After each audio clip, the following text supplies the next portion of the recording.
Alright guys, so you know the drill. Subscribe if you're new, like, comment on this video, whatever you think. Let's get into it. Landeskog signs a new contract at 8 years, $7 million.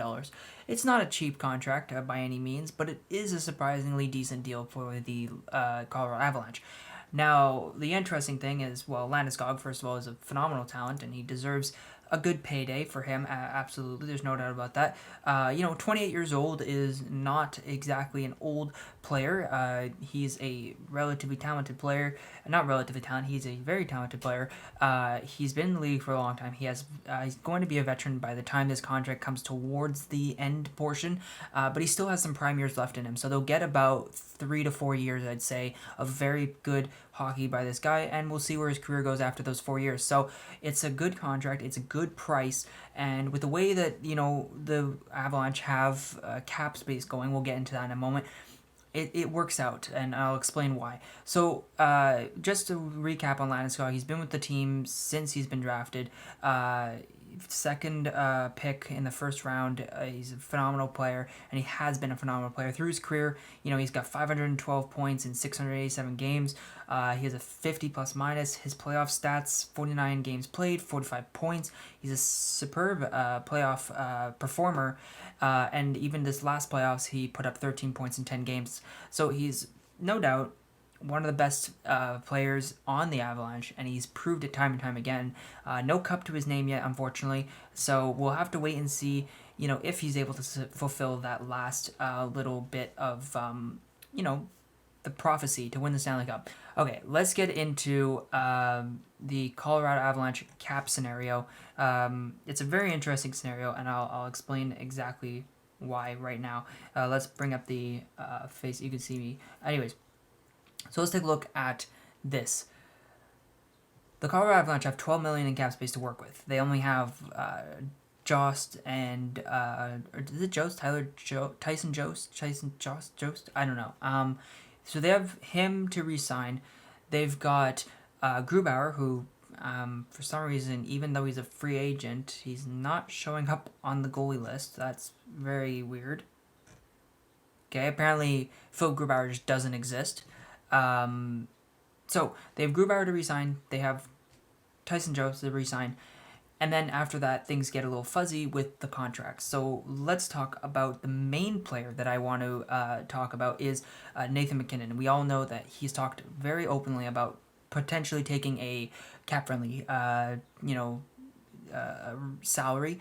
Basically, I don't know what that entails. He's making 6.3 right now, so I wouldn't be surprised if he takes something in the range of 7.58. And that is cap-friendly, benefit to the Colorado Avalanche. You see guys like Austin Matthews, Alex Ovechkin. These guys are taking big contracts.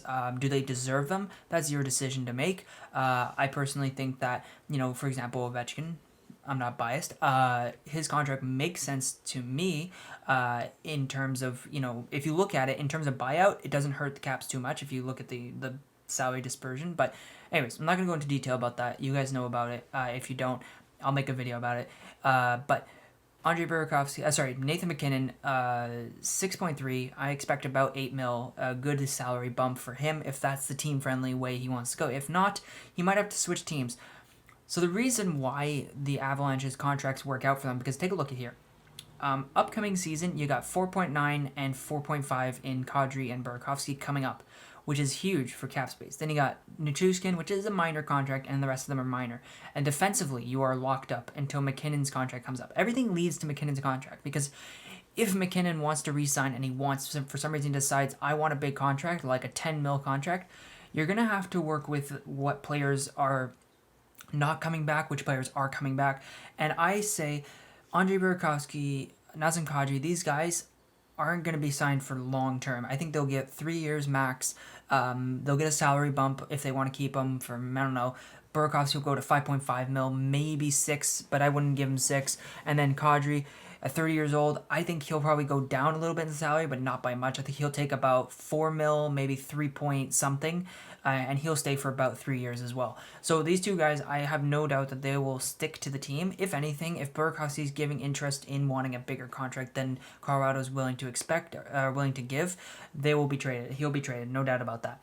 So the reason why Nathan McKinnon's contract, it lands on him is because, as you see, there's only 1, 2, and possibly a few more that expire with Nathan McKinnon's contract. Because you don't want to put yourself in a scenario where, in my opinion, the Rantanen contract looks a little bad right now, right? 11.3% of the cap space of forwards is towards a young guy in Rantanen. But at the same time, it kind of works out because if McKinnon re-signs, it's only 2 years. No, it's actually only a year. No, sorry, I was right. It's only 2 years of Mikko Rantanen in that cap space bubble, and then he'll resign. And we don't know what his rate will be at that point. I suspect it's something similar or less. I'd assume it's less because if your player takes a big hit, like an Austin Matthews takes a $10 million contract, the chances of you going above that 10 million after the certain amount is very, very minimal because teams will not go, because as you know, as the way that the cap salary has been, your highest you can go is like 12.575 or something like that, because that's McDavid. And if you're saying to yourself, I'm Connor McDavid, I'm making 12, there's no way. No GM in the world will go, yes, I'm going to pay you that 12. Not a chance. And you've seen how it affected the Edmonton Oilers. So there's no chance that the GMs have learned. So they won't do that. But with the 9.25 already on Mikko Rantanen's contract, I suspect that it will go lower. Not by much, but it will go lower, which will allow the team to make a little bit more space. In my opinion, Nathan McKinnon deserves a big contract. He deserves upwards of 10. Will he take that? No. But he's a solid player. And he's just...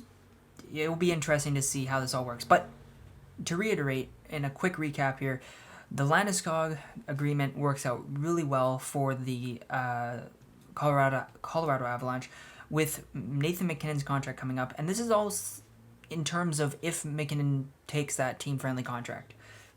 If he doesn't, it'll be interesting to see where he goes or what will happen. But there's a lot of really great players coming up off the roster. That's the problem. Andrei Burakovsky is a solid player that you want to pay. So him coming off his contract just before McKinnon makes it really difficult and makes it a little more interesting to see what they'll do with Nathan McKinnon's contract. So anyways, stay tuned for more. The cap space situation in Colorado is actually really good. It's one of the more well-structured contracts I've seen in terms of, years and how much. I'm surprised Landeskog got only 7. I was expecting at least 8, but 7's good. It's close to 8. It works out for the team. I think Landeskog is a team player. I think that's one of the big reasons why it's good. So anyways, guys, thanks for watching the video. If you did, make sure you leave a like, subscribe, and I'll see you guys in the next one.